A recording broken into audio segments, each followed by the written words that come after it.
All right, fellas, thank you for being part of our first NBL panel here on ESPN. This is something I wanted to do for a while. And, Ruck, we have phone calls every week, and we discuss so many things behind the scenes and things that we'd never have time to delve into on a show like this. But I've basically just given us no time limit, and we're going to talk through everything mid-season temperature check in the NBL right now. There will be a part 2. We will have another person in here. We're going to talk about the state of the league more broadly. For right now, Derek Rucker, one-time MVP. Yep, one time. Just one time. Maker of lists. I don't think either one of you were born. No. 1990? I was 1 year later. Great. I wasn't born. I was 4 years away from being born. And Jason Cadee, currently step 1 guy. If you see Xavier Cooks or Nathan Sobey like naked on your Instagram feed, he's the reason why. But 400 plus NBL gamer. Thanks for joining me. This is something that I wanted to do for a while. Do you get a chance to have these conversations on background with players, with coaches? You guys have these conversations, right? Yeah, of course. And I think, we have so many friends, and I'm sure Jason does the same with the expanse of our personal networks. Most of them get sucked into the NBL if they aren't already directly involved because of our lifestyle. And, I've known Jason forever, so we have conversations around the NBL. You and I have become friends, and we have all types of discussions about so many wide-ranging aspects of what's going on throughout the league and how it can be better, individual games. It's just such a great league to be able to converse about. And unfortunately, there probably aren't enough platforms to actually get all of the intel and everything that's going on in my brain out there. Or enough time. Yeah. But I mean, before we get into sort of team by team stuff, which we're going to delve into every team, what surprised you about the season? Is there something that's sort of taken you off guard a little bit? Yeah, I actually just thought some teams were going to be better than they are. Oh.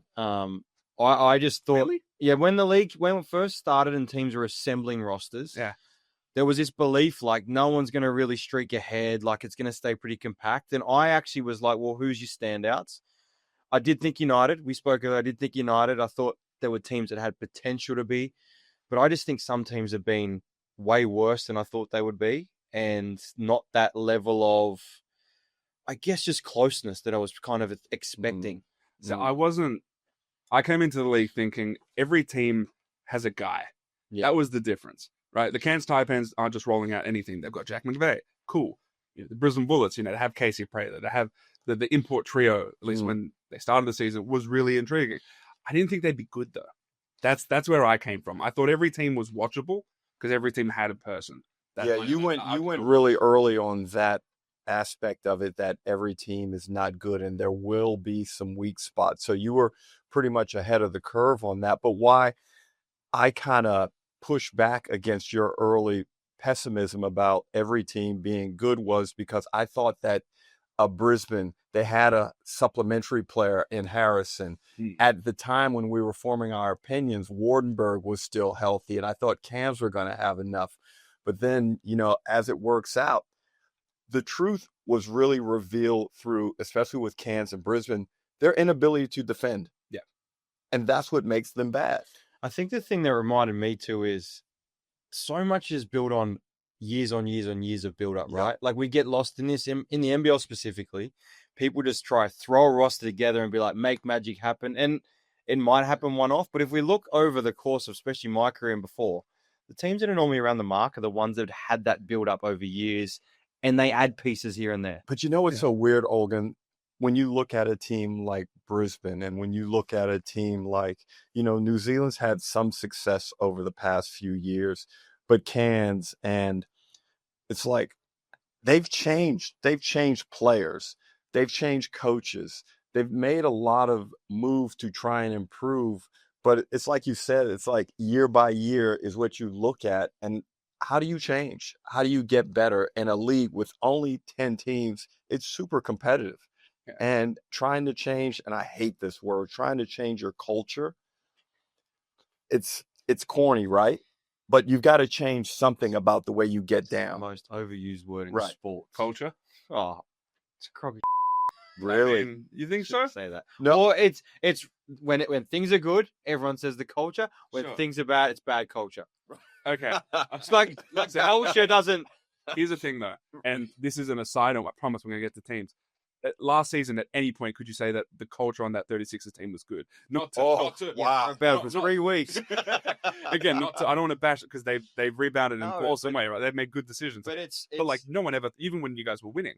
no, it was fake. Yeah. We got there and we for a while aligned to move forward, and we did a job of that for a period, and ultimately it brought us undone at the end because that we were never aligned for long enough. And we don't want to disparage anybody's personality, but ultimately it comes down to the people that you have. Well, that was the one thing I've learned about culture is you can do whatever you want in the team environment, but it's the club. It's the whole club.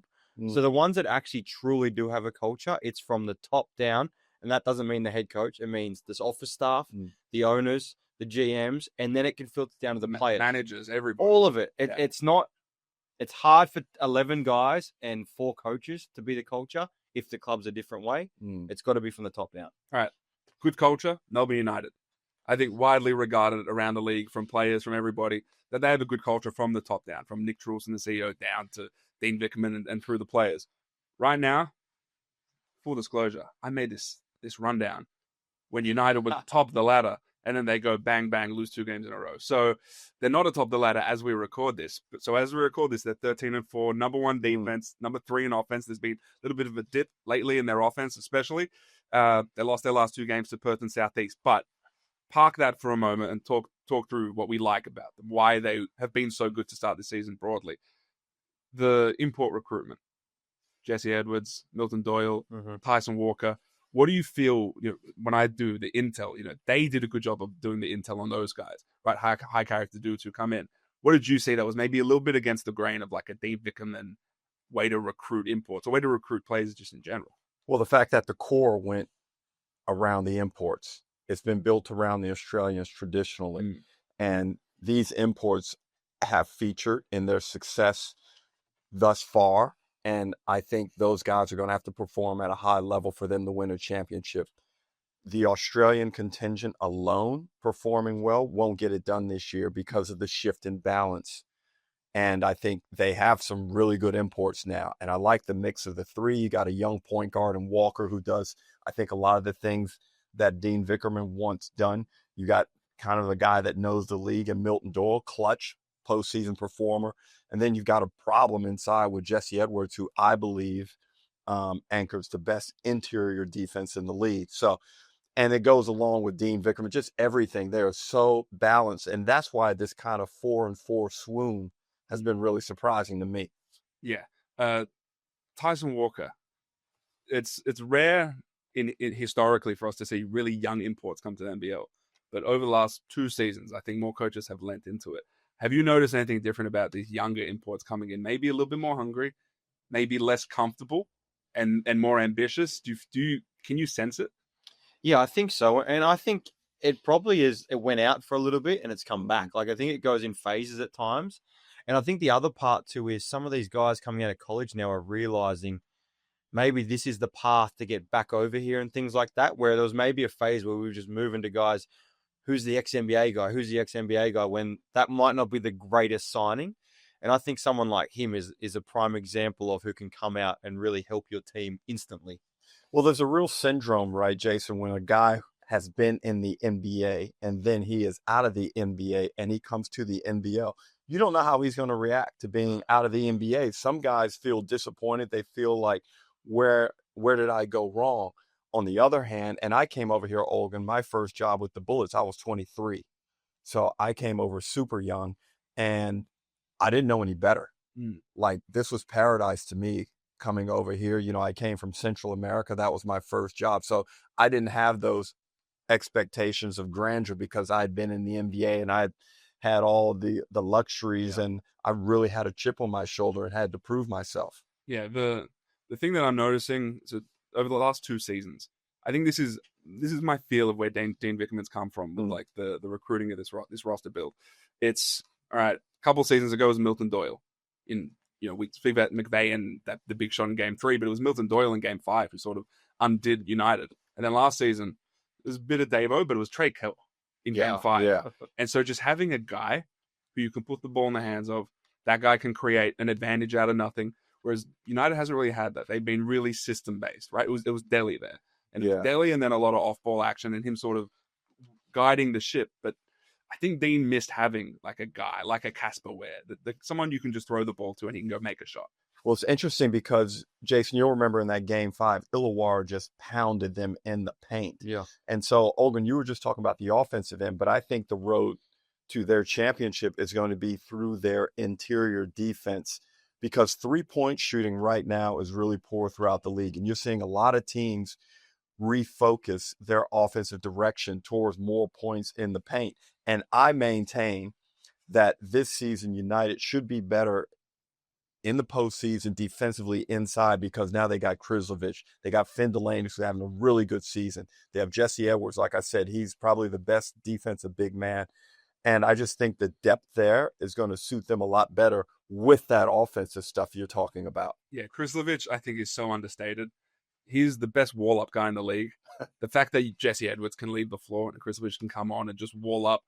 And I'm proud of the refs for not calling a lot of these. These are legitimate wall-ups, right? These are legal. So I like that. Krebs off the bench, I think, has been really important. He's shooting at 42, 43% from 3 on a lot of attempts. I feel like they almost have to lean into him more, if anything, just to save Chris and Chris's legs for the season. I have a bit of a belief that I actually would start Tanner and keep bringing Chris off the bench. It worked to start. I just think, like, with their group and how it's designed now, like the last few years, Delhi brings the ball up where everything was like we were changing defenses for Chris Golding. Like, that's where it got to. Like, top blocking him everywhere he is, setting doubles, flying guys at him. Where now with the shift of they've got more pieces that can do stuff, I think Chris is still going to play his 20 to 30 minutes. But why not bring him off the bench when the game slows down a little bit, and Tanner can go out, be a spot-up guy, defend the best player on the floor, and just do those little things. So now when Chris comes in, he gives them something else. The positive to where they're at now is Shea Ely has had no input in the season. We all know how effective he is. And Dino's got the ability now to find that rhythm come the back end of the season, or what fits best when the whips are really cracking.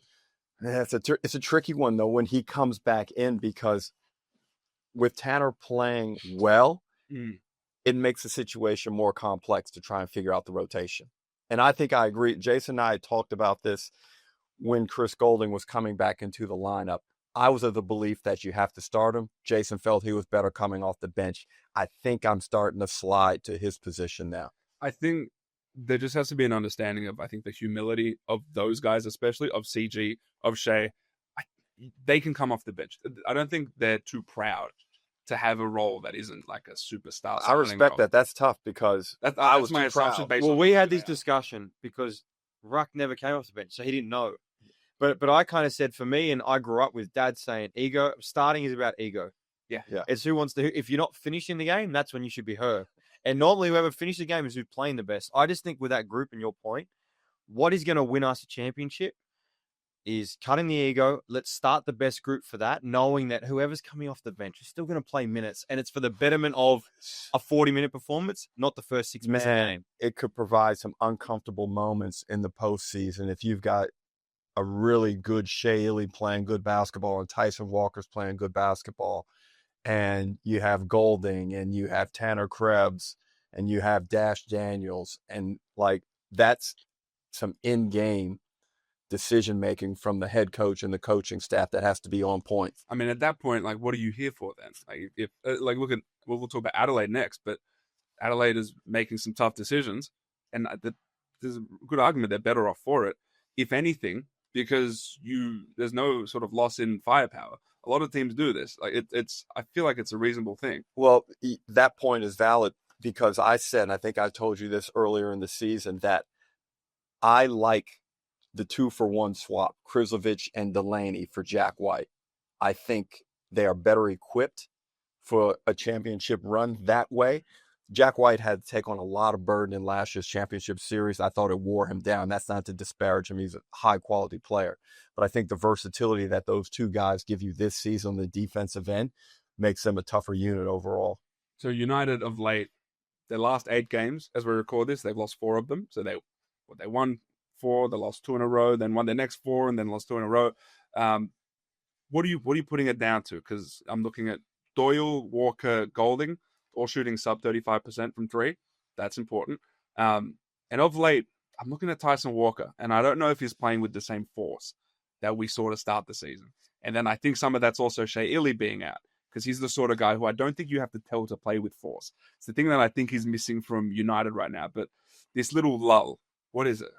I think, to your point, Walker's come out. He's young.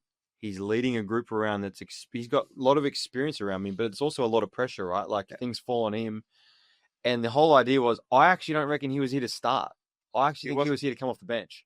So everything's flipped around. It's not against him. It's just like that pressure of he defends. He's got to run the group. Like all those little things. Like he's not got just a one shot. Yeah, I just think Shea's ability to take some pressure off him / play alongside him. The reason why I thought he was a great fit was, and we saw it, I think, in his first preseason game, he can shoot the ball. So you can put him alongside Shea, because now I can catch and shoot and be offensively like geared to scoring. But I actually just think they won 9 in a row? That's also some pressure when you're like, now you don't want to lose. You're like, how long can we keep this going? Can we keep this going? So you go through that patch of all of that. Yeah. So now when you drop something, it seems way worse than probably what it is. But I think it's also probably a representation of they miss Shea. They still haven't truly found out who they are. We all thought they did, but now I think we're starting to see, well, hang on a second. Are we not putting people in the right spots at times for us to ultimately be successful? I wonder if they should play a little bit faster and get up the court and press more, and especially given the bodies that they have, and get more people through the lineup. And just as an alternative, obviously, we have one team that's trying to do that for the full 4 quarters of the basketball game in Southeast Melbourne. Yeah. But I wonder if it's a little tweak that Dean Vickerman can throw into his defensive structure. I mean, I think it's the way that Dean wants to play. And that's when I talk about the force that Tyson Walker should be playing with. He should be picking up full court. That's what he's tasked. But even like some aggressive full court zone presses, and you know what I mean? I think you'll start to see it once Shea comes back. I think there's an element too of like Dino with that group. Dino's been around a long time. He's probably also like, if we do our job, we'll make the finals. Like, what do we need to do to get there? Yeah. And once we get everyone on deck, what can I do? Because now maybe Tyson Walker's only going to play 26 minutes. And he's got the ability now where he's not doing everything to say, I'm going to be up the floor every time. And then Shea's on the other side up the floor. And now we can really and Finn naturally has come from that system of running and jumping. So I just think a little bit is we've got to see their full group together to understand what that really takes shape and how they're going to start and all those different things. Well, look, 2 straight losses. Everyone thinks the world is falling, but they're still 13-4 right now. So they're still among the benchmarks of the competition, along with the Adelaide 36ers, who, as we record this, are now at the top of the ladder, coming off the insane, stupid win over the Perth Wildcats. The Bryce return to Perth, that ending, the last 4.5 minutes. I've watched that 10 times now. I can recite every single play on both ends of that one. That was an awesome ending to a game. But the Adelaide 36ers figuring themselves out, yet I don't think they're close to being what they're gonna be in 2 months' time. I agree. And I think one of the big pieces that's kind of not holding them back, but not allowing them to get into their full bloom is Troy Brown Jr. hasn't performed well yet. And you can see that it's there. You can see he's got the length and he looks to shoot the ball okay. His handle's fine. It doesn't look like he's selfish. It looks like he's trying to do the team thing. But in that game, I think he was 1 of 7 from the field. He knocked down that one late in the game. That was big. But Mike Wells has done a good job in kind of curating that team based on an adjustment in moving DJ Vasiljevic to the bench. And I think, DJ now in that bench role has performed big in that Southeast Melbourne game. We had 17 in the 4th. And then he was a key piece in that comeback the other day. So I think now he should be positively reinforced. And if that was to become an issue for the team dynamic, it should not be now whatsoever. No, and I think that's the one thing. We're watching Mike play around with so many different lineups, right? And then you bring in a guy like Troy Brown Jr., and I think he's going to be good. I just think it might take some time for him to get used to what the NBL is. But the DJ thing for me, I still don't think they've got it right in terms of, I think sometimes we've seen him play 16, 17 minutes. I just don't think you're going to win a title with him playing 16 minutes. What do you think? What's the sweet spot? It's got to be in the 20s, whether it's around the mid-20s. I just think... You know what I think it is, though? Because in that Perth game, he had some looks early, right? He hit one, and then he missed a few, and then Mike was like, come on. And that's... I think ultimately, they're going to have 8 guys. Yep. When the whips are cracking and everything's down to that final series, you're going to have your 8 guys you've got to roll with. I don't think we can play 9, 10, and 11. Maybe 1 or 2 games, maybe. But I think when they get to that 8, now we'll start to see the minutes make sense. Because ultimately, their best lineup is probably DJ, Troy, and Bryce. Flynn slides in. Isaac White slides in. But if you're thinking Game 5, we're playing Melbourne United, well, I think you've got to have a DJ Vasiljevic on the floor because he's going to make a big shot. The threat. And the other night he defended. Yeah, he made some 2 or 3 charges. Yeah. So, ultimately, if he's doing that stuff as well, I just don't see how. If he's doing that stuff, then it's almost like a non-issue. You start or you play DJ if that's how he's performing on the night defensively. Yes. Because defensively was the issue. It wasn't the offensive sort of inconsistency. So let's give him a different look. This was how can we play Bryce 38 minutes and also have another guy who's like a sub defender next to him. You want to put as much defensive juice next to Bryce. You have to maximize that. The final minutes of that game, Mike Wells, not only did he get the W, but he found something. He found a lineup out of desperation where he went White, Vasiljevic, Cotton, Cameron, and Cheatham. And then that got them juiced up. It got them going. DJ knocks down a 3. By the way, that corner 3 was ridiculous. No, it didn't. Ridiculous. Yeah. And then White hits one off of a DJ penetrating pass. And then again, Wells, these little subtle coaching moves cannot be ignored. Perth call a timeout, and then Wells goes back to his big lineup with Humphreys and Cheatham, which leads to Humphreys getting the block shot and ultimately leading to, them coming back and winning that game. So, there's so many things to take from that game that were interesting. And of course, already my brain is thinking how does this group match up against Melbourne United? So I want to track back to the preseason, and I promise I want to talk a bit more about Troy Brown. The preseason, that lineup that they played at the end of that Perth game, that's how this team wanted to operate. When you spoke with Mike Wells and Matt Weston, they said, all right, we want to get up a lot of threes. We want to run, and we want to play these super dangerous, awkward lineups with a lot of guards on the floor. Someone like Zylan Cheatham at the 5 who can run up and down the court better than anybody. That's how they wanted to play, but they never did. They never played at some super high pace because I think it was a lot of, all right, we've got to stop. Let's get up the court and figure out how to get Bryce the ball.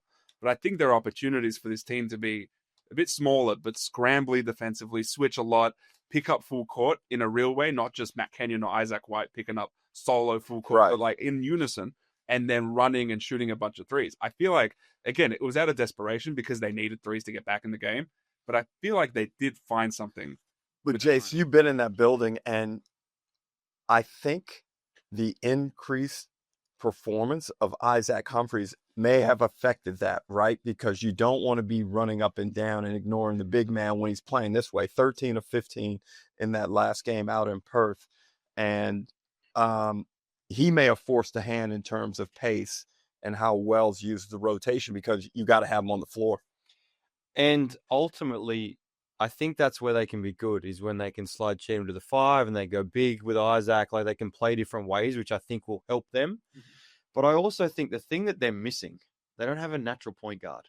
They've got a lot of guys who can handle it. Really? You don't like Bryce at the point this season? But he's not. Is he a point guard, Derek? He can carry the ball, but he's ultimately an undersized 2-man who's an elite scorer in so many ways. But I think as this season's gone on, he's played the point better than I had anticipated. Are you saying it based on his assists, or are you saying it on him running a team? That's a valid point. His assists and ball distribution has been very good. And getting DJ off a screen because he needs a shot, or finding different people that way. He's making plays for that group because he's an incredible basketball player who can carry the ball and make plays. But he's not coming down thinking, when did DJ last get a shot? Have we thrown into Zylan? What is Isaac at? He's not thinking those things. He's just playing because he's so good. Here's the thing. They've put the ball in Bryce's hands. They've made him the point guard of this team. They're the number 1 offense right now, number 3 defense. So they're performing at the level with Bryce playing the point. there's a reason why Isaac Humphries is playing his best basketball since he played with Josh Giddey a couple of years ago in Adelaide. It's because he's got Bryce Cotton, who I think is an elite pick and roll passer.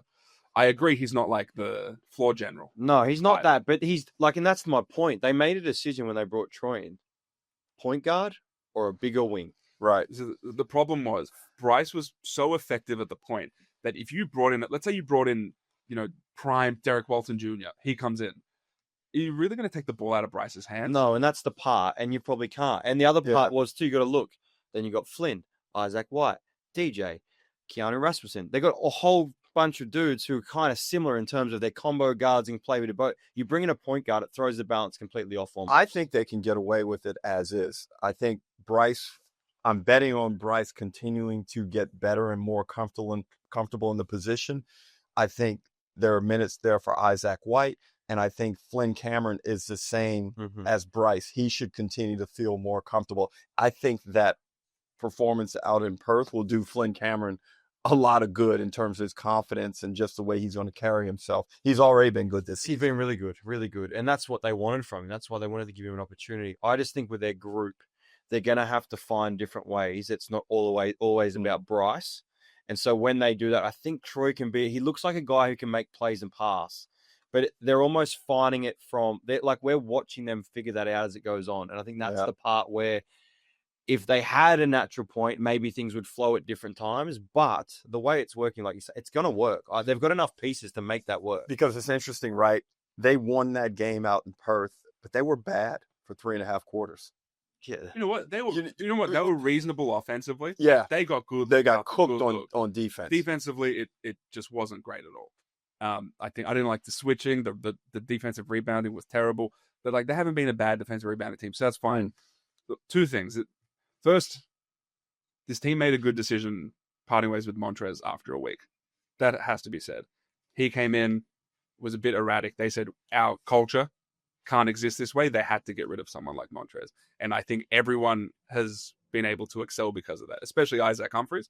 And I feel like if he excels, what he brings defensively changes this team far and away. And I really like Rakocevic. I think he is a perfect fit. And he's a real team guy. I think he's trying to figure it out. He had some games earlier on when he first arrived where he looked good. He was on the old glass. But I think he's smart enough to figure it out. And this is a guy, remember, where he was playing, he wasn't playing a lot of minutes. So he's only getting used to kind of playing extended minutes again. And I think, again, as the season progresses, he's a guy who I would count on being significantly better. If I'm going to make a prediction, my prediction is that an 8-man rotation, the 9th man I think will end up being Troy Brown Jr. That's my feel. Wow. Troy Brown Jr. Played in Puerto Rico for a couple games. He got cut because he wasn't at the level.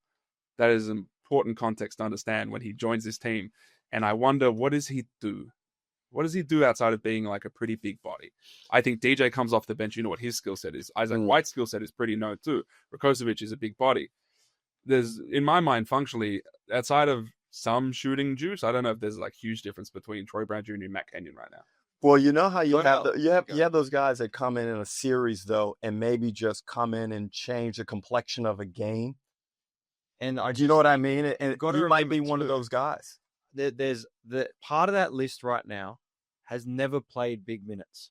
A big part of that, they've played 0 minutes. They've played in previous teams. They've played 5, then 0, then 15.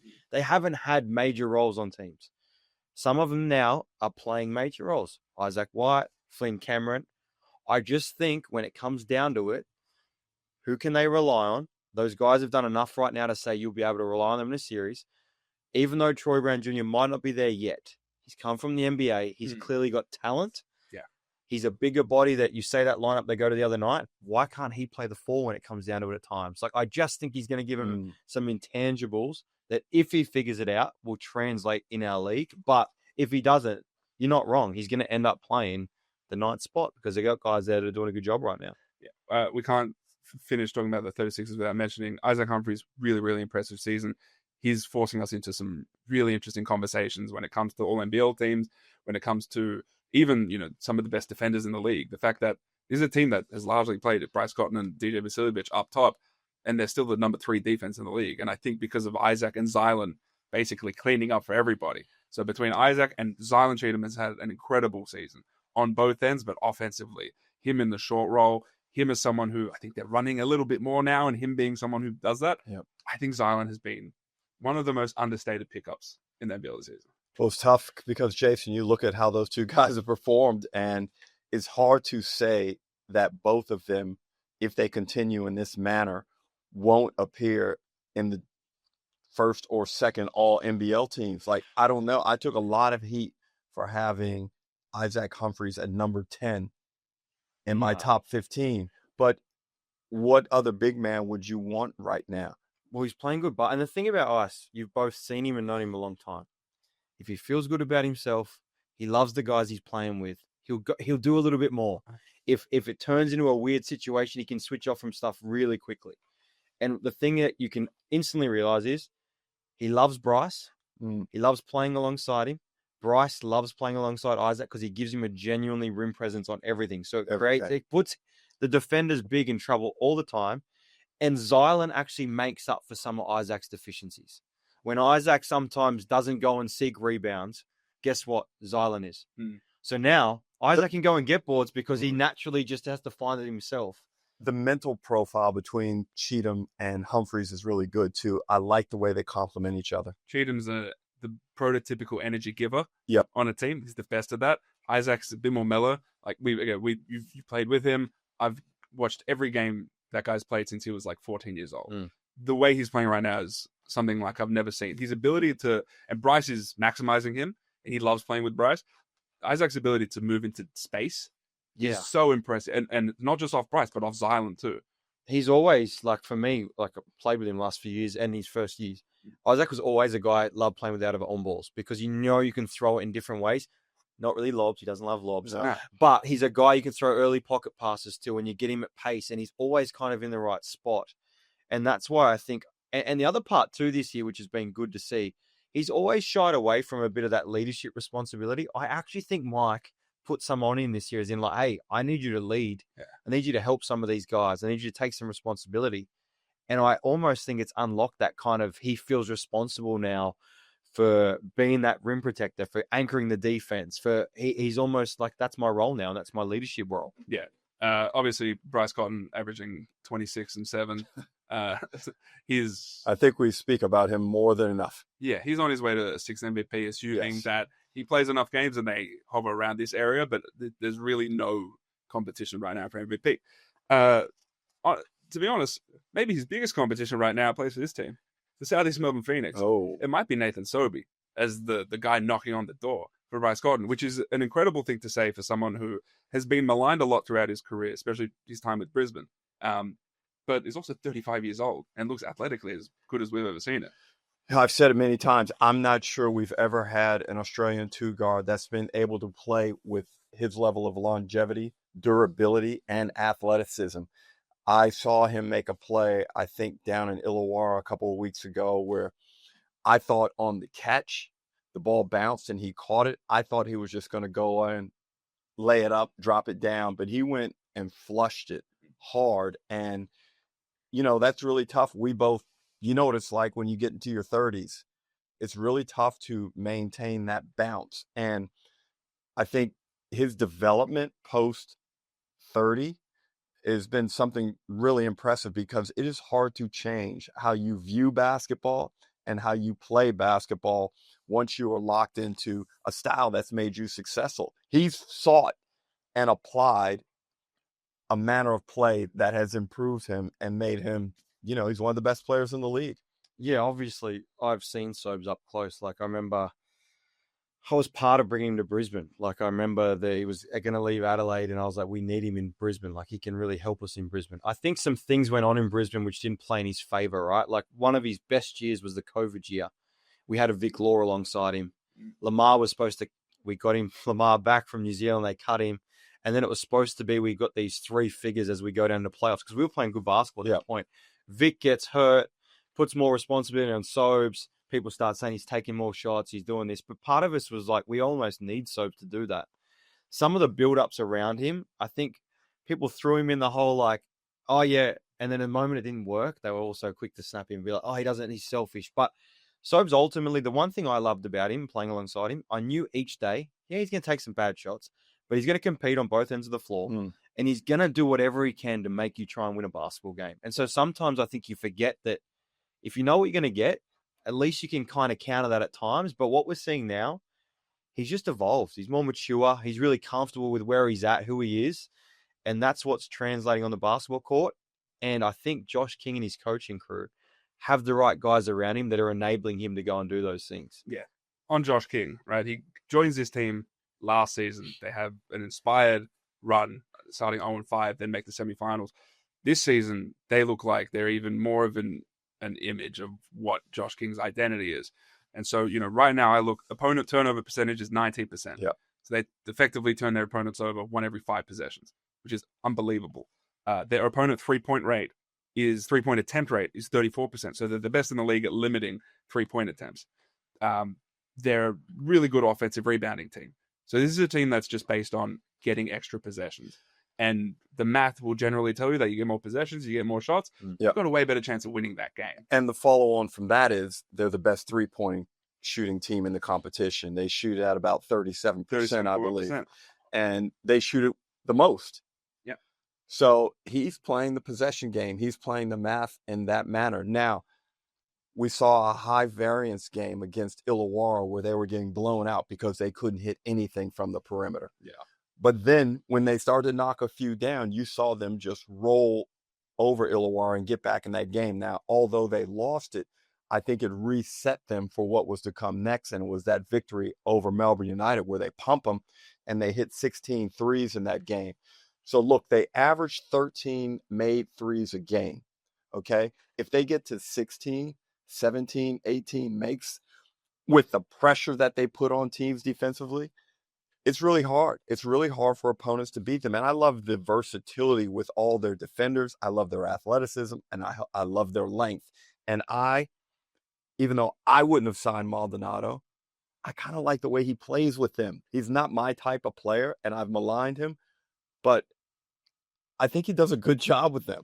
We got a Maldonado question at the end of this Phoenix section. That loss to Illawarra, one thing I think it did, I think it sort of unlocked Wes Iwundu a little bit. Yeah. We saw him used as more of like an offensive hub more than, I don't know if I've ever seen Wes Iwundu in the NBA come off like turnouts, like on multiple possessions in a row. I've never seen that. There's more scoring juice than I realized with. Well, that game unlocked it. The historical stats don't say he's capable of knocking down those types of shots. I don't think he's ever shot it better than like 34% from three, wherever he's been right now. And he's at 39% now. That was going to be, he's the guy for me that I think can change their future a little bit because he complements people like Sobes and he complements John Brown. Like he complements their group. And offensively, if he can pick up, he doesn't have to go crazy. Nope. Knock down some 3 balls. He's watching him live. He's so long. Make some plays on the rim and just be what he is defensively, which is just long and hanging around. I think he's their kind of X factor. He looks like a good teammate too. That's the other thing. That's all the talk. That's what I've heard. Great guy, does his stuff, like enjoys being out here in Australia. And the best teammate, speaks to anyone at the Phoenix, is John Brown III. And not just because of what he does on the court, where he's a EuroLeague guy. He's played at a super high level. But off the court, they love him. They like the way he sort of drives I wouldn't say culture, but sort of the demeanor of the team. Like they go as John Brown III goes, and he's such a unique player. JaVale McGee said it really well in a press conference the other day. He plays like a cornerback, right? The way he chases offensive rebounds. He has 10 O-boards and no defensive rebounds. It's the silliest stat I've ever seen. But the way he plays, how handsy he is, you have to alter the way. Like when you're scouting against the Phoenix, you're worried about Sobey. I think you're scouting for him more than anyone. 100%. And the other part for me is he's 34. Imagine him 30, 29 playing in our league. Like his energy levels are great. Through the roof. And I'm just like, we look at what he's doing now at 34 coming on. And the thing about EuroLeague, that's a lot of basketball. It's a lot of years. That's like you're 34. This is fresh for him. You're 34, but you've been through a lot when you're playing multiple EuroLeague seasons. And his energy, how he goes about it, almost his deficiencies, you forget about him because of the energy he plays with. And he's a driver of their group, which I think helps their best player, which is Sobes, if you pick one of them, but he helps Sobes because he takes that pressure of, they don't need to look at Sobes and how he's going to drive it. They just look at him. Yeah. The most underrated thing John Brown III does is how quick his decisions are. And even if he's shooting the mid-range jumper, there's no hesitation. When he catches the ball there, he's whipping it to the corner really quickly. Like the ball never sticks. No. And he makes enough buckets, Olgun, where he must be honored. You just can't leave him out there in the mid-range. You have to stay tight enough that it opens up the possibilities for those other offensive players. And you know who the person is I also think benefits in the same manner you said Sobey did, is Glover. Yeah. Glover just comes in there now. He's just a torch. He comes in, doesn't have to worry about, like, he's got a Wandu that can take a tough defensive assignment. He's got Brown that can take a tough defensive assignment. Glover comes in the game now and is like, where is my first shot? Right now, just under 12.5 points a game, just under 40% from three.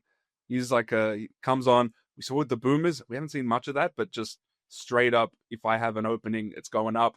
The deep threes opens the floor even more for someone like Sobes. Like, Sobes in that amount of space, it's really, really, really dangerous. Yeah, and I think the thing for Glover is if you watched him as a junior, he was known as just an athlete. And he's just turned into like a guy when he shoots, you're like, that's going down. Like he's But it's just not catch and shoot. It's not like you stick him in the corner. No. Yo, he'll get off the bounce. He'll come off of turnouts. He'll come off of pin downs. He's got a full array of shots to get into his three ball. And I think the one thing about Southeast is we speak about injuries. They've got no Foxwell at the moment, no Malik Lewis. Right. And they've had guys in and out throughout the whole year. How did they beat United by 25? Because they come out and punch them in the face. And they've got that about them they come off the Illawarra loss. You know, like Josh King is the perfect kind of, he seems like a great guy. And the one thing about Australians, if you're a great guy as a coach, they're going to play harder for you too. And let me talk about that because he is another burden release coach in that, you know, some coaches want to throw so much responsibility on players. Oh, you need to check that guy. You need to check that guy. It's quite clear in their organization, in their team, Josh King is checking everything. No. And he's not holding grudges. I've seen him get into guys. I've seen him get into DJ Mitchell for defensive assignments. He has an animated discussion with them, but he gives you a chance to get back in the game and show that you've learned. And the one thing I really dislike is coaches that hold grudges, and he doesn't do that. When they were building this team, the word that I kept hearing from people around the Phoenix was that we're trying to be injury immune. So someone goes down, there's enough positional versatility that you can fill in, no matter who goes down, right? Foxwell goes down, Sobey can fill in at the point. Glover can take some ball carrying minutes. Maldonado can step in. A wing goes down, it doesn't matter. Everyone can sort of play a perimeter role. So there's that. A few things before we wrap up the Phoenix. The other thing about John Brown III, I think he's helping Jordan Hunter, because not only is Jordan Hunter staying healthy, because John Brown III is right there and guarding, he's also staying out of foul trouble broadly, because John Brown is there, staying in front of guys, as opposed to when Matt Hurt was there, you know, is more likely to have a guy blow by him, and then Jordy Hunter has to come and be the sort of safety cleanup guy. So I think he's saving him there. I don't think he's playing a role in this absurd Jordy Hunter 3-point shooting season.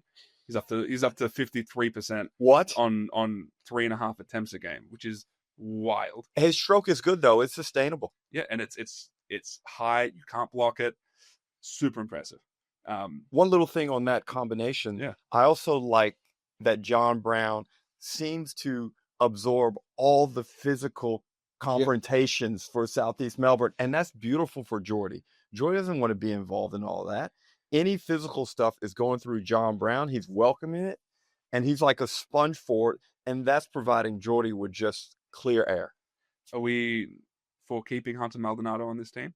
I wasn't. I said he should have been sacked before the season started, but I'm keeping him because he's safe with the ball and he's a good assist creator. I agree, but I also think if they're going to make a change, it'll be him. Yeah. If they think they need one more piece, I think it'll be him. Let's see what happens.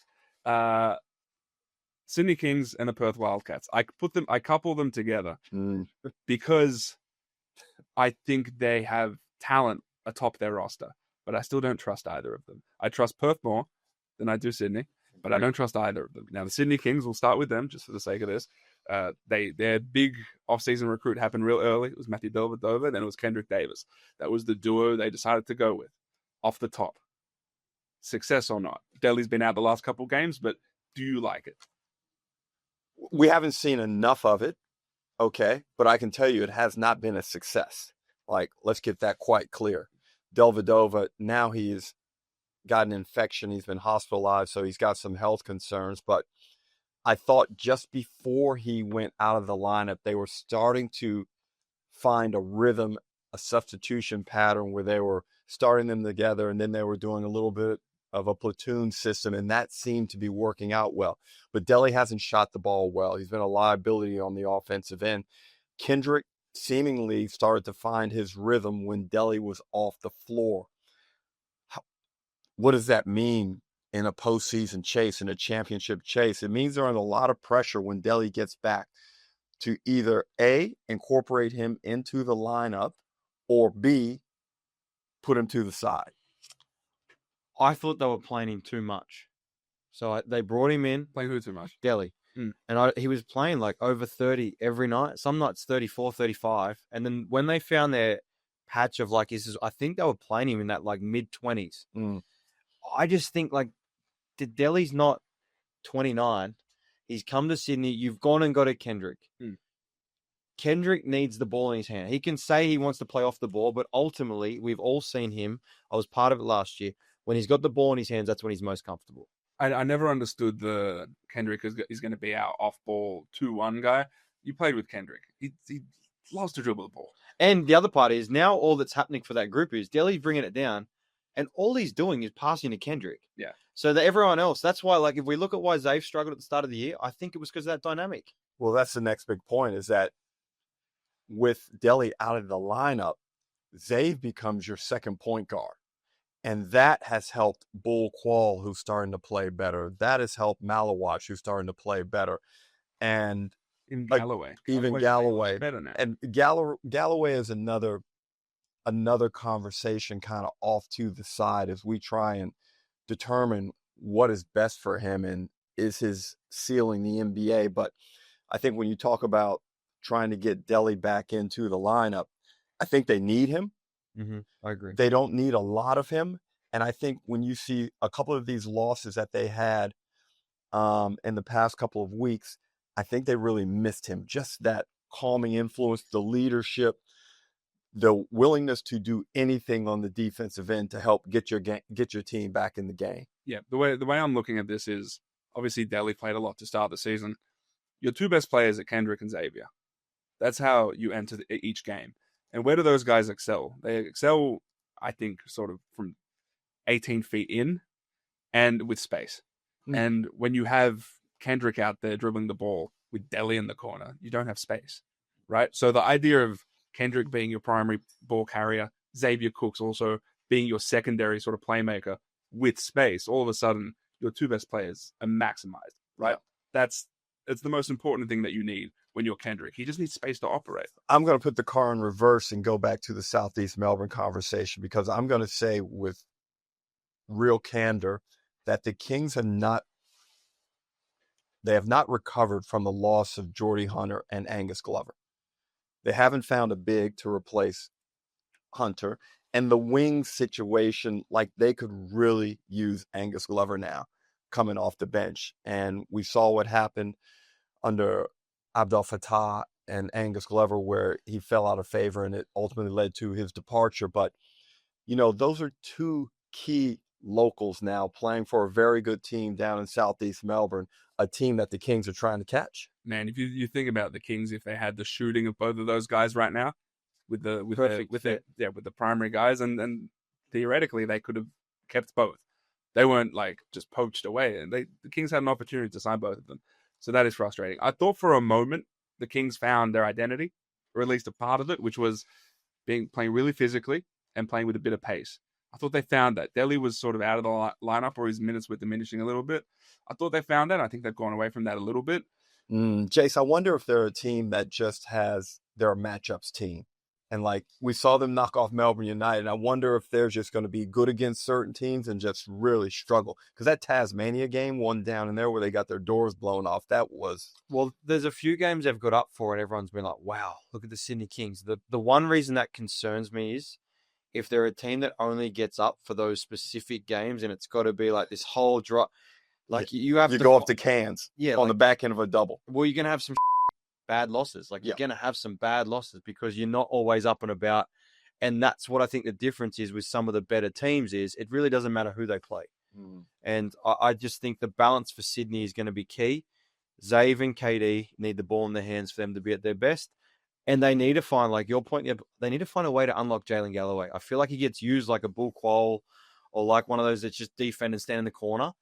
They need to run some stuff that is purposeful for him so that it eliminates his bad shot selection. Well, he needs a chance to have the ball in his hands, and can he get downhill a little bit? Like, that's the thing for me. It's like your bad shot making is coming from, I don't really see the ball, now it gets kicked out to me. What's he going to do? Probably shoot it.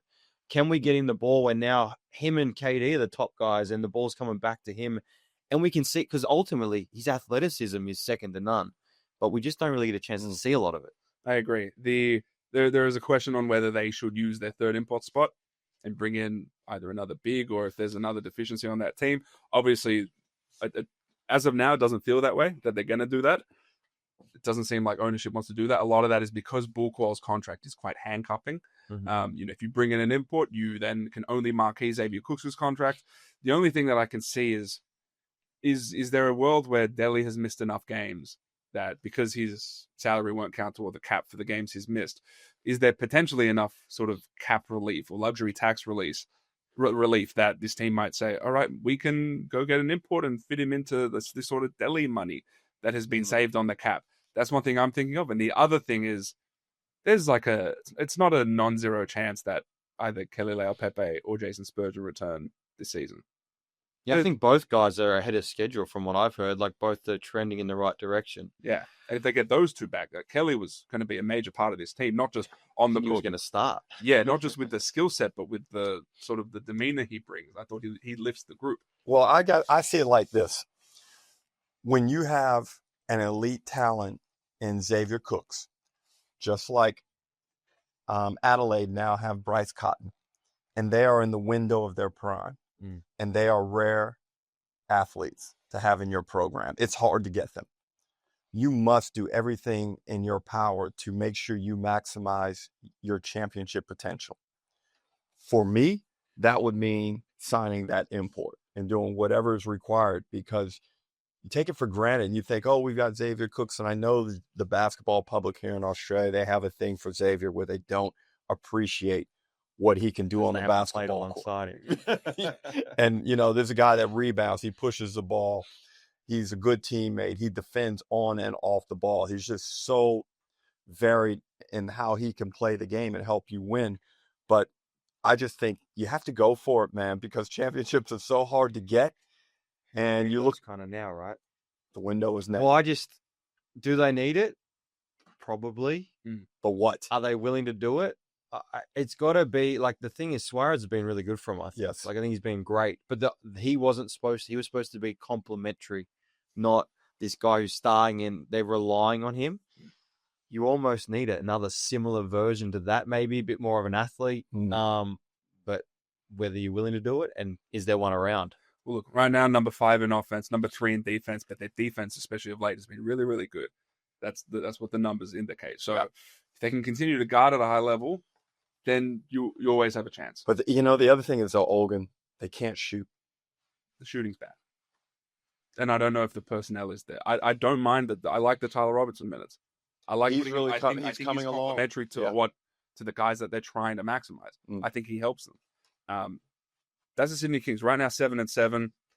They've got a tough schedule coming up. It's not good relative to where they should be, of course. Like the loss against New Zealand, I think, was bad. As much as I do like New Zealand, we'll talk about them. The Perth Wildcats, they're obviously coming off a more heartbreaking loss, but they're off season. Obviously lost Bryce Cotton. They re-signed Christian Doolittle and Dylan Windler to multi-year deals. Very impressive. I like them both. Signed Joe Luau-Chua Jr. to a very big deal, but they needed a marquee player. That was what they were searching for.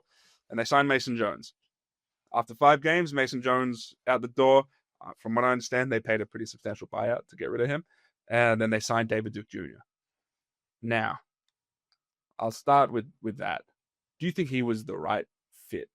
Saying nothing about him as a player in a vacuum, his talent, is he what that team needed based on what we've seen so far? It's a tough one. He does give him versatility, and he looks like he's a bigger body. I think because of how we've seen the impact Jaron Riley, who people were hating on, them signing him, the whole nepotism, all this stuff, right? He's gone from being a development player to a starter, and maybe their most influential player, maybe besides Doolittle. Like the impact he had on that group when he was on the floor, because he was just a guy who just did the right things, got the ball where it needed to be, and I worked my butt off on defense. Well, if you look at 3-man and 5-man lineups, he's in all of the best lineups for the Perth Wildcats this season. Yeah, and I think the one thing that Sunday wasn't healthy then either, right? So then you bring Sunday in.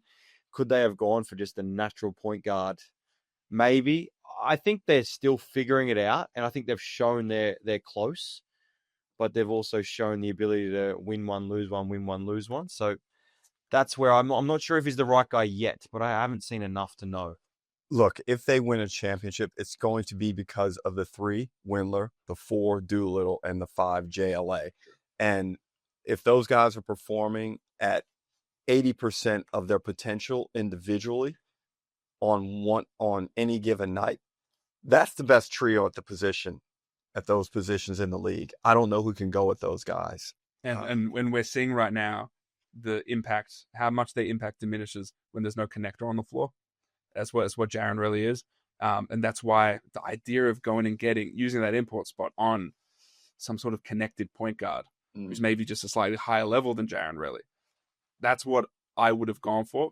Feels like they rushed the decision. I was about to say, do you think they rushed? They rushed the decision because they wanted someone there for the first Adelaide game. I was hoping that Duke Jr. would be able to score 16, 17 a game on a regular basis, put it on the deck, get in the lane, create opportunities. That's what I kind of envisioned. And,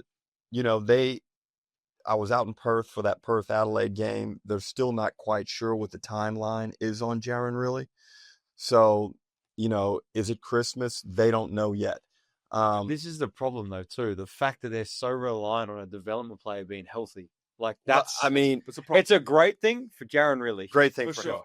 him. But it's also, like, you shouldn't be relying on your development player and how long he's out for. That should be like okay, that sucks, but we'll be all right. Like, they are relying on him getting back. That says something about the ceiling of that team, if that's who you're relying on. David Duke Jr., for me, he's really athletic. And there are some concerns just him generally finishing around the rim. That's been a concern throughout his career. But I think he's someone who can play with pace. And then this is a team that their best player is back to the basket big, Joel Altua Jr. And so if that's your best player, they're also one of the worst 3-point shooting teams in the league too. So all of these things I just don't think they compute. It's very tough to have an identity when the roster just feels like a mishmash of random guys. Well, if you look at the advanced numbers, they're just in the middle of the pack and everything. Yeah. And nothing really stands out. Look, a lot of that, we must acknowledge the fact that Windler was out for a while. We mentioned before the changeover with Mason Jones and now David Duke Jr. All that stuff impacts cohesion and your ability to perform on the floor. I just want to see once Riley gets back how it all manifests, because I think Henschel's slowly finding himself. Elijah Pepper, he shows moments where it's like, okay, this guy's legitimate, but they're very deep. Like Aquara's had a really good season. Like 2 games ago, I think Sunday didn't play a minute. These are guys who can play really good minutes. So how that all plays out is going to be another thing, because the depth is there, but they're not your normal 9, 10, and 11, right? The other thing is, though, when you see them walk into the gym, they look impressive. Yeah. Well, there's a lot of like reputational guys on that team. You look at like Pepper coming off big NBL 1 season, right? That's interesting. Henschel is, they're NBA something with him. Sunday Dech is regarded as one of the best defenders in the league, right? So, and even like David Aquara walks in, man, these are sort of big, long athletes. Yeah. So I appreciate their imposing, and I think Aquara's had a really good season. I don't know if JR has empowered Pepper, Henschel in the way that I think he should, and that I think he almost has to because of who's on this roster. At least one of those guys needs to be empowered, 200% more if this team wants to reach any sort of level, especially the shooting. That's a valid comment, but it's hard, right? Because there's not a lot of minutes for Pepper and Henschel. And again, it gets back to the point I was kind of making, I believe, about Dean Vickerman, Mike Wells having to make a decision in game based on what he feels, based on what he's seeing. The same thing may apply to John Reilly. Who do I go with tonight? Is it Pepper? Is it Henschel? Henschel's his first 2 jumpers, like that stuff. That's why coaches become great. Do you make the right adjustments when the heat is on? And that's the thing with them too. And that's my point. You've kind of got 11 guys who could almost play 10, 15, 20 minutes a night on certain rosters. So some guys who aren't playing could go somewhere else and play 15 minutes. That's a weird exchange where some teams, like when we spoke about, they've had guys who have been role players for a number of years who some night won't play, some nights will play. So you're not having that kind of, I didn't play him tonight, do I have to fix it? There's talent there, there's depth there. Can they figure that out as a unit? And who's going to be which one's going to be the guy that's going to step in and be like, okay, that's the Henschel or the Pepper that we know and it fits. Can I propose something? Please. Is the RAC Arena aura over? Yes. I feel like that hasn't been a thing for a while. A few years. It's over? Yeah. It's done? Yeah, it hasn't been a thing for a while, especially with Bryce gone. The idea of being lit up by Bryce at RSCs was a thing too, but again, even with Bryce there the last couple of seasons. So you don't think it's the most intimidating place to play anymore? The problem is they've consistently been a bad defensive team over the past few seasons. Yep. Like this year they come in, what are they, 6? The numbers here. They are number 6 defense, the worst rebounding team in the league. And you got to remember, there was a period where when you played in Perth, it was Perth refs. It was first crowd, and so it was genuinely like it was us against the world. And I think also society's political correctness has toned down the fans a little bit. My first few years, some of the stuff that was coming out of that. But to your point, when Adelaide play at Hoops Fest in Perth against whoever they play, will it be the largest crowd because of Bryce Cotton? We'll find out. Wow. I had not even. Then we'll know where the RAC Arena really is at. Because if they end up having a massive crowd for that game, if there's no way is there a bigger crowd for the Adelaide game than the Perth game. That would be crazy. Adelaide Southeast, and I think it's the last game of Hoops Fest on the Sunday. It's the last day. So and the Southeast Melbourne Phoenix. Good game. It's a great game, but the Phoenix they're not. They're not this big market whatever team. But it's not part of your membership, so you have to. It's an extra game. It's extra. But what if the Phoenix are on a run? Say Phoenix are sitting at number 3. Basketball game. Oh no, it's a great basketball game, notwithstanding. It just doesn't have a large following of people flying to Perth. That would be interesting. Can Bryce sell that place out now as a Sixer? I think he can. They had their largest crowd of the year. They did. Ever. Ever. Whatever that means. All right. There's an NBL. You like to refer to the term the NBL's middle class. Yeah. We're going to roll with that. And wait a minute. Are those 2 teams in it?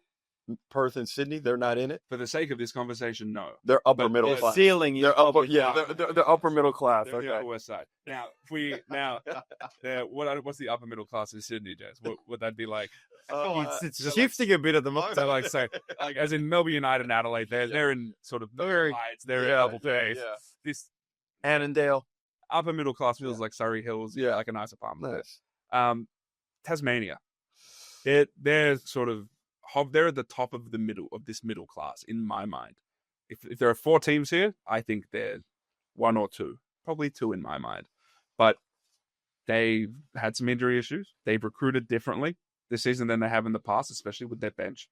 But what do you make of? Do you trust them yet? It's like you go out and buy a 5 Series you buy a 5 Series BMW a few years ago.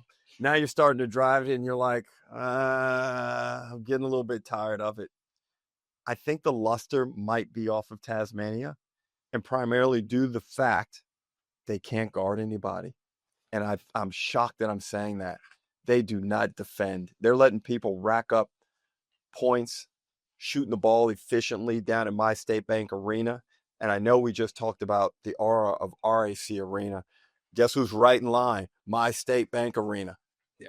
They're bottom 4 defense, which is not something you would ever say about a JackJumpers team in the past. I look at the way they recruited, and obviously, you replace Jordan Crawford and Milton Doyle with Bryce Hamilton, David Johnson. But I look at the bench, and it has historically been hungry, defensive-minded guys who have a chip on their shoulder. This season, there's some chips on shoulders, but it's Ben Air, it's Nick Marshall. These are offensive-minded guys. I'm not saying they're terrible defensively, but it's not their identity. And I feel like it was a shift in we've been a really good defensive team.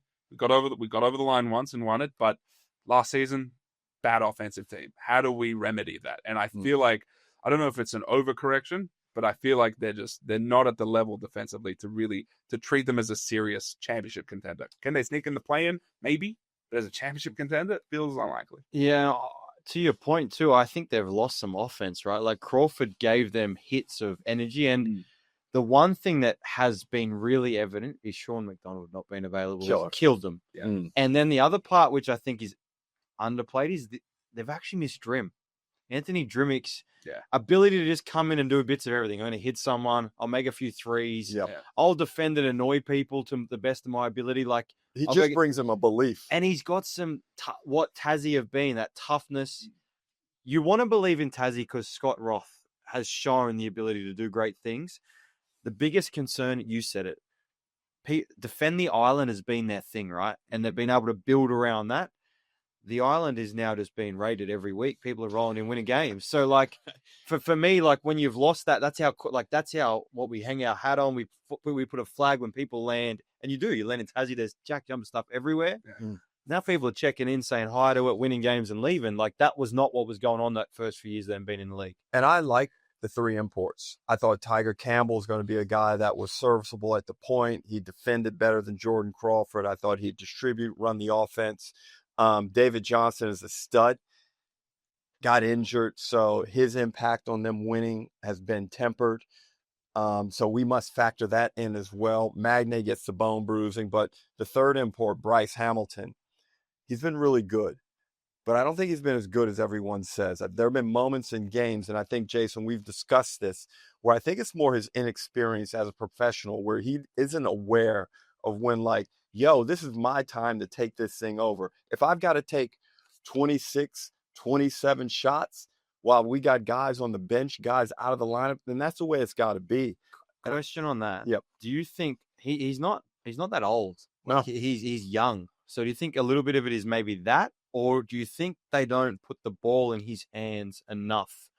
Do you think they're too equal opportunity at times when maybe it should just be like, hey, let's get him, like they used to do with, I don't know if they're doing it as much as they did with Milton Doyle. Like, I felt like in games, they'd come down and Milton Doyle have the ball in the middle of the floor for the whole quarter. Yeah. And you'd be like, oh, here we go again. Doesn't seem like that's happening as much this year. They run him in a lot of on-ball stuff, a lot of middle cylinder stuff. But sometimes I like to see him just come off some screens, get his man in a chase situation, and do it like that. See if he's better attacking that way, just to mix it up. Because sometimes I think he plays around with it too much in the pick and roll. Just go and get stuff done instantly. I mean, Milton Doyle is more of a point guard than people realize. Yes. There's more facilitating to Milton Doyle's game than there is to Bryce Hamilton's game. That's a part of it too. And I think there's also Tiger Campbell. He's not. I don't think Tiger Campbell's Sean McDonald. No. I appreciate he's an import. I don't think he's at the same level. I'm not sure what he does that's great. Just feels like he's sort of out there, sort of just like passing the time. I think he would be better if he had a Sean there, because then it wouldn't be all on him, where right now they need more from what that position is at the end of the day. I agree. Josh Bannon's been solid. Yeah. Magne's been solid when he plays. Yep. But Josh Bannon's been, there's the shooting's not there entirely, but there's like some creation to his game, which I think is really helpful in the way they operate. He's been healthy. And I think it's weird. He'll be invisible for a whole half, and then he'll go have 14 points in a quarter. Like, there are times where I'm like, man, like where's Josh Bannon? And then he'll finish the game with 16 and 11. It's like, how the hell did he do that? Now, look, Tasmania are a significant threat to the Sydney Kings play-in spot because they have the tiebreaker over them. Sydney at 7-7, and Tasmania, I believe, at 7-10. Yes, there's not that much there, and we haven't discussed New Zealand yet because they're the other team in the running. But I anticipate through the Christmas break, this is generally where Scott Ross teams kind of harden up and get themselves going and go on some type of run. Now, if they reel off, and the other thing is we know his team can reel off a lot of victories. Very few teams can go on winning streaks. They're one of the teams. If they run off 5 out of 6 or something like that, they're right in the equation. Someone also did tell me that their record on the road is actually better than their record at home in previous years, which I never would have known. Yeah. That's interesting. I want to talk about another team, and I want to know if you're as high on them as I am, which is the New Zealand Breakers. I think they're the team that has the best chance of being in that 6 and potentially even climbing a bit higher. Are you as high on them as I am, or am I reacting too heavily to a fun win over Tasmania?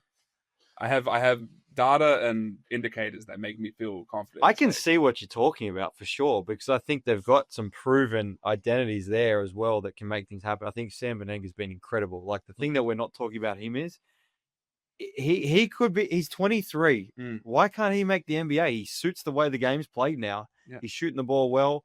PJC does his thing.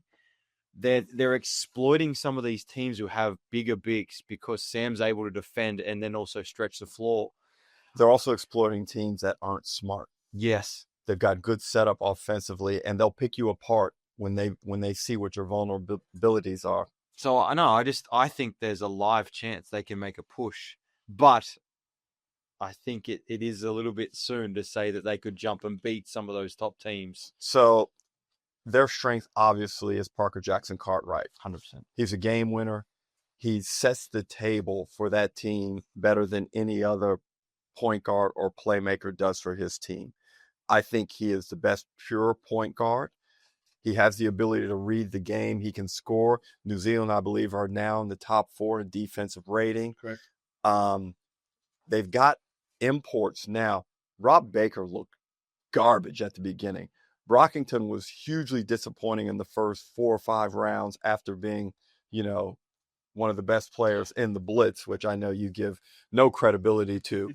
He looked lost. Okay, now all of a sudden, he's found a role. Baker's found a role. Baker's shooting the ball really well from the 3-point line, and Parker is just diming people up. Karim Lopez is, I don't believe he should be in the most improved category because he's a next star, but he's been fantastic this season. They know what they need to do to win basketball games, which is probably more than I could say for half the league. Yeah, I think on any given night, Parker Jackson Cartwright can be the best player on the floor. Yep. Mm-hmm. So that's one thing. Even if Bryce is in the game. Even in Bryce, again, you take Bryce every day of the week, but on any given night, yep, on a night, Parker can be better. Sam Menenga, he's not shooting the ball as well as I think he'd want to this season, but the threat's there, right? And he makes it at a reasonable enough level that you do have to respect it. Him taking a step up, he's playing like a marquee right now. And I think that allows Brockington and Baker to settle into different sorts of roles. Not as much is asked of them because of what Menenga is doing. Yeah. And I think that the sort of, there's a diminished usage with Brockington, especially, where I don't want him carrying the ball a ton. I want him to do it in spurts because there's like an athletic pop there that's helpful. I want him doing it in spurts, and I don't want Rob Baker doing anything outside of catching and shooting. But you're right about Brockington because his usage actually has gone down in the past 4 or 5 rounds as PJC's come up, and Brockington's productivity and efficiency has gone up. So he's really in a sweet spot right now. Yeah, and I think a lot of it comes down to Menenga. Being able to rely on Menenga for a certain amount of output allows those guys to sort of settle into lesser roles, and that's okay, because of how good Parker is and because of how good Menenga is. And combine that with the top 4 defense, yep, which is usually a pretty consistent barometer of, longevity and postseason success, it makes me like them. And it looks like, Jason, they're weird to guard. You know how some teams, it's like they execute, but they're really good in their structure, but they got this one guy that can just all of a sudden decide like, okay, it's my time. Yeah. Boom, boom, boom. Like he hit that dagger against Sydney.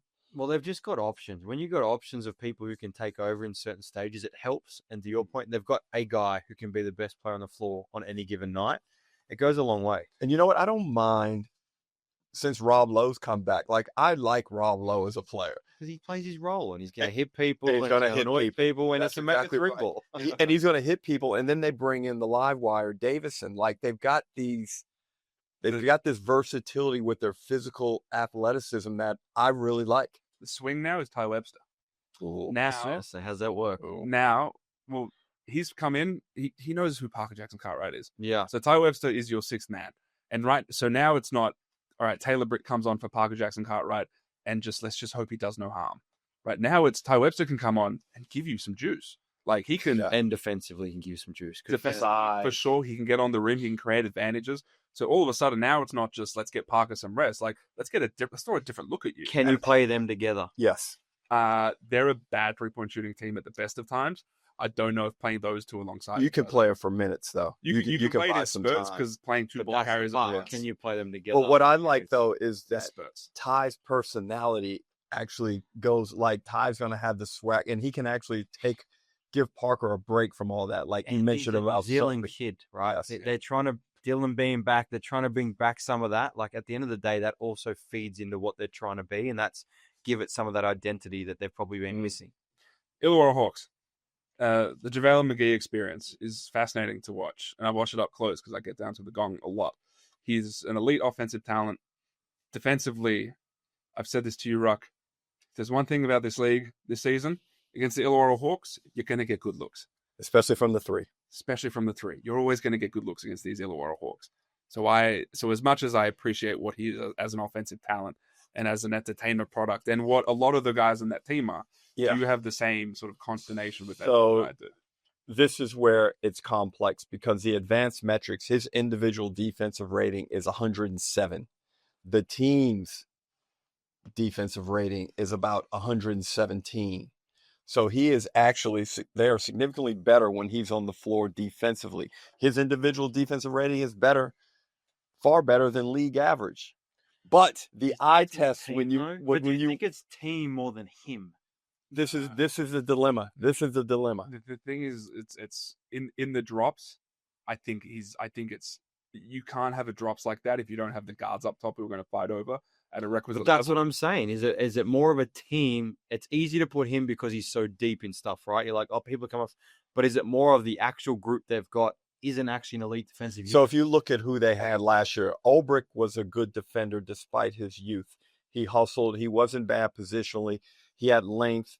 Hyung Jung Lee, very underrated on the defensive end. A guy, again, who had length, 6'7", good rebounder.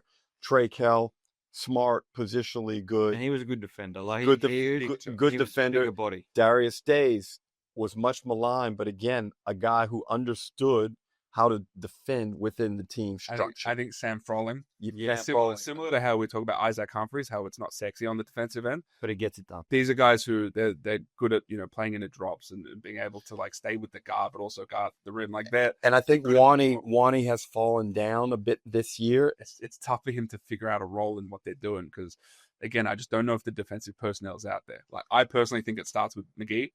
And just his inability to get out and guard in space at all. And puts everybody else in scramble mode. And then they just lose they're not on the string. But, we've seen numerous games this season where teams, it's just, you saw Southeast Melbourne. How many threes did they put up? 58. Yeah. And they had really good looks in that first half when they were cold. They just couldn't knock it down. We've all been there. But the shots are on offer against Illawarra. And I don't think that the coaching staff has come up with a way to patch the holes. They're a bottom 3 defense, bottom 3 offense right now. They're the highest turnover team in the league. So the bottom in turnover percentage is 16.1%. A lot of that, Davo Hickey's averaging over 4 turnovers a game. Them being a bad defensive team, it takes away their ability to run. They got to get out in space. So for me, the problem is they have this roster that should be sort of led by Davo Hickey, and they should be able to run. But I don't know if JaVale McGee is someone who's... Yeah, but also you got to remember too, like I think Trey Kell's addition last year unlocked Tyler to being able to be Tyler, unlocked the rest of the roster. Davo was a live wire. Come on, do whatever. Like he could do whatever he wanted. It didn't matter. It's almost like a free hit. Yeah. Like go and do whatever you feel like, and we'll play off the back of that because we got Trey level-headed, we got Sam level-headed, we got guys lower risk. It's a totally different equation. He's got responsibility. He's got responsibility. He's the point guard. They're kind of driven by how he is. So like people yelling at you, it's a totally different. And so you can see their group jumps around it, and it's a whole different world when everyone's looking at you like, what are you doing? It's a different role, it's a different thing, and it's a whole new responsibility for him. With really, he's had no help in that position this year. And I don't think they're shooting the ball well either. Tyler Harvey is down on his percentages. I think he's only like 38, 39% from the field. And last year he was up around 46, 47%. And I think he's falling into that trap that you mentioned about Sobey, where you're looking around and thinking, how is this going to get done if I don't press? If I don't press hard and try and create scoring opportunities for me and the team, and then that leads to low percentage play. And when it doesn't come off, you look really bad. And people are like, why is he being a ball hog? When he's seeing on a daily basis the get down, and he understands when the game comes, I got to make plays. Yeah, I thought Trey Kill did a good job of allowing Tyler Harvey to play with a bit more space. And he was the perfect backcourt partner. Yeah. Bigger body, could take away defensive assignments as well. And great then just rebounder, great assist guy. And could get him in the right spots. Like Trey had a natural feel for basketball. Yeah. And I think that was his perfect partner. And that loss has coincided with some of the problems they're facing. Yeah, I feel like they're sort of devolving into a lot of hero ball in that lineup, whether it's JaVale, whether it's QJ Peterson or Davo or Tyler. It's almost like there's not enough structure and they're not guarding well enough to be able to run. So they're just relying on individual talent. And that'll get you so far. That'll win you some games, but I don't know if that's going to win you games. Well, Olgun, they're coming off winning a championship, and they look at their position on the ladder, and desperation kicks in. I don't care how level-headed you try and be. The reality is reality. And you look at that win-loss record. You look at the fact that you can't stop anybody, and it's but you just even look at the Southeast game, and then you play at home. 2 days later, and you get beat by Cairns, belted. Not even beat, belted by Cairns. That didn't have Jack McVay. Without Jack McVay, without Sam Wardenberg, like that's a pure sign of where you are currently at. When pre-FIBA break, we thought they were figuring it out a little bit, right? They had that kind of week of like, okay, here we go. And then it's back to what it was before. Yeah. Now, I have a Brisbane card here. Yeah. Are they at the bottom of the middle class, or are they joining the Cairns Taipans? Because of their terrible defense, I have them grouped with Cairns. All right. We got the two Queensland teams. I'm joined by two people who are very, very familiar with Queensland basketball. So the Brisbane Bullets, obviously a disastrous injury run with some of their locals, Sam McDaniel, Mitch Norton. A disastrous run with regard to their recruiting processes. Jalen Adams, obviously they brought him in. They knew some of the concerns. They ultimately got rid of him. Javon Freeman-Liberty, they knew some of the concerns. He got rid of him, and now he's back. Casey Prather, I think there's a fragility to him because of the injury history. Relying on him to be your first import, that's a scary thing. They did that, has not paid off. So now they're a completely different lineup. But do we believe in the talent on paper? Or is it just there's no reason to yet? So during the FIBA break, when they made all the personnel changes, and I was trying to maintain an optimistic perspective on the Brisbane Bullets, I thought that they were an intriguing team with a bit of mystery and some potential to really turn it around. I went down and saw them live against the Adelaide 36ers, and they were awful. And I didn't like the body language pregame. The fact, Jason, that they are just so poor defensively with seemingly no idea. The effort isn't even always great. You get good effort from certain segments of the team and certain guys, but there's not an overall adoption of how we need to play on the defensive end to thrive. And I just don't see it turning around after what I saw in person. I think when you can see a group that looks lost, it's because they are lost. I think they're looking for direction. They're trying to figure out who they are. So it's sometimes harsh to say, but I've been in those situations where you're trying to figure it out. You're trying to do the right things, and it goes so terribly wrong. You get belted, and everyone says, "Oh, you're not trying." It's like, well, I am, but the cohesion of what's going on isn't there. They've had to reshape everything. They got some really good guys in amongst that place that care about where they are. They're great people. They're great basketballers. I don't know the structure and cohesiveness is there. As I said, everything, if you want to talk culture, it is top down. I don't know they've got something to rely on when things get hard, and they need things to go really well for them to get back in that pack. That's why it's frustrating when I see Mitch Norton, Freeman-Liberty, Smack Terry Taylor, Taro Harrison, Alex Dukas, Dakota Mathias, Jacob Holt, Tane Murray, Toy Smith-Milner. I like Tristan Devers. There are pieces there. On paper, I don't hate that. And it's almost like, man, like pick that up and put it in, Melbourne United's infrastructure. Put them in the Southeast Melbourne Phoenix infrastructure. Like you trust that way more, right? Yeah, but let's talk about the physical stuff. What's causing it? Why is it? And we've seen the changes that they've gone through in their sports science and their strength and conditioning. They've made changes after changes since the Bullets have re-entered the league. But the spate of injuries continues season after season. They lose so many minutes to player injuries that it makes it almost impossible to compete, especially when the team isn't built. As Olgun mentioned before, you have to be built to withstand. They're not a United who can withstand losses. Southeast Melbourne this year, they're not built where they can withstand it because I don't believe the building blocks are in place for people to be able to slide in and out like that. Like if you look at their team, right, all the names on that list, some really great basketball players there. I'm sure you could slide them in somewhere else and you'd be like, they're having a career year. Well, we've already seen that in the past 3 years. We have, but I'm also saying, like, when you look at it, it's like, who are their main guys right now? You can say it because of the name, but you can't say it in the way they play or how it all looks. Well, I think you have to readdress. Okay, so let's look at the locals. Tyrell Harrison, Sam McDaniel, Mitch Norton. Okay, those are kind of your 3 seasoned professionals. 2 of those guys have not been able to play a lot of basketball over the past 2 years, and it's unfortunate. McDaniel and Norton just keep getting injured. So going forward, it would be less than prudent to expect those guys to be able to give you game after game in a season. You have to plan on those guys being now bench players, not starters. I'll say this too. Alex Dukas came in, another one. Yeah. Came in with some injury history too. Jacob Holt. Correct. They signed him, I think, knowing that he had to get a hip surgery. So all of these things do add up. By the way, I'm putting Jacob Holt in that mix. I like him. So I like Holt. I like Devers. You put them with Tyrell, Nordo, and Sam, and I think you have a nice nucleus. But only one of those guys realistically can start, and that's Harrison.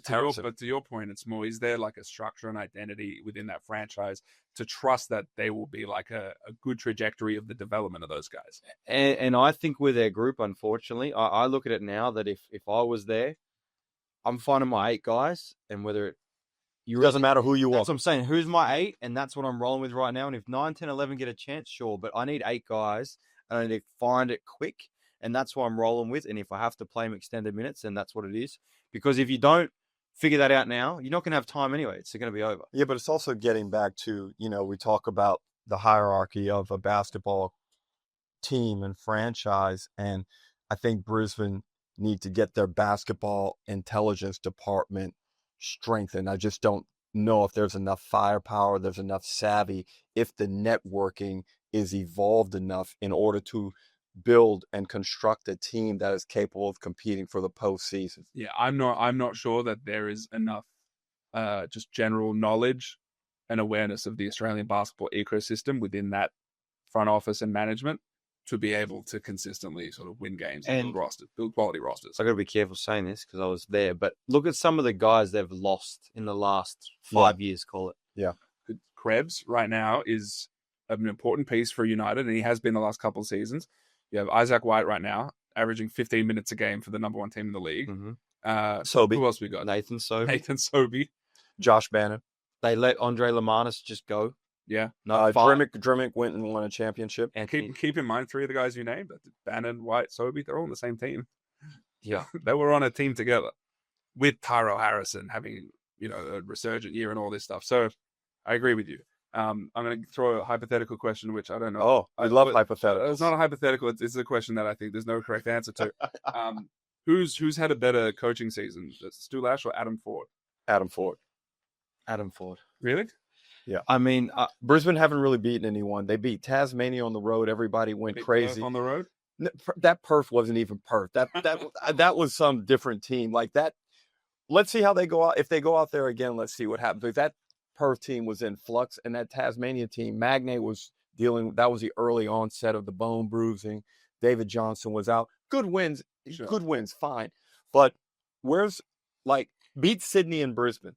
Like, I just think, do you know what I mean? Get one of those for me. Cairns also, they haven't had their main guys, their full group. They've had people in and out. And Cairns they've beaten Sydney and Sydney, Illawarra and Illawarra, and at least they play with a little bit of direction and purpose. Although they're disgustingly bad on the defensive end as well. They're 10th in the league. Well, you go. I actually think if you want to look at it from a thing, Brisbane should be better than what they are. Correct. That's more where I look at it. Yeah. And the Prather injury, we get it. Like, it was terrible timing. Casey was probably one of the top 5 or 6 players in the league, just defying everything that we thought was possible. But that impacts you significantly, obviously. Right. We'll touch on the Cairns Taipans quickly. I don't want to spend too much time on them. They have been the worst team in the league. They dealt with injuries. They dealt with an import change before the season even started. Ashton Hagen's out. Andrew Andrews in. I think they severely misjudged what Admiral Schofield was prior to his arrival. Mm-hmm. They're not the only one. And I think they know that internally. They're the worst offensive team in the league, worst defensive team in the league. Offensively, they've made some strides as of late. They are slightly better. Mm.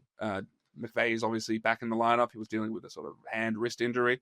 But it's been a bad year for Cairns. It's been a tough year, and the Wardenberg thing was devastating. I think it took them some time emotionally to kind of get themselves going and learning to play with Jack McVeigh and 40, figuring out how to utilize him. McVeigh's numbers are up. I thought he had a shaky patch there, but that was primarily, I think, due to the wrist injury. Yeah. But now that we're in the holiday period, I think Cairns are going to be tricky. You go up there half-stepping, and they're going to pop you. I think they accumulate 3 to 4 wins over the next 5 to 6 rounds. Wardenberg back and healthy could change a bit of their future. I think they're too far behind to catch up, but I think they can beat some teams because of having those guys in. And it'll be interesting with where they go now, because Schofield to me is a 4. You slide him in, put him in Illawarra now in the 4 spot. I think he helps that group. I think he would help in the NBL as a 4, not a 3. His mobility is limited. And you can see something's going on. So I can see maybe he starts to come off the bench and what it looks like. But they might, they'll have some depth, and Wardenberg could help change the future a little bit. I think he will. On one hand, I think they've just been woeful defensively. I don't see where there's too much hope outside of the guys returning. On the other hand, they have 12 losses. New Zealand has 10 losses. So they're 2 losses behind all of those other teams that have 10 or 11 losses. So they're not completely so far behind from the 6th, but it's still doable. There's half a season left, and they're 2 losses behind. You're gonna have to win a lot of games in a row, though. Not necessarily. You just have to win. You just have to win a little bit more than a couple of those teams in front of you. And all of it, again, they're only 2 losses behind the team that's sitting in 6th right now. That's two losses. As in, we know what happens in the NBL. They win 2 games in a row. You can have a good week and you're right. Yeah.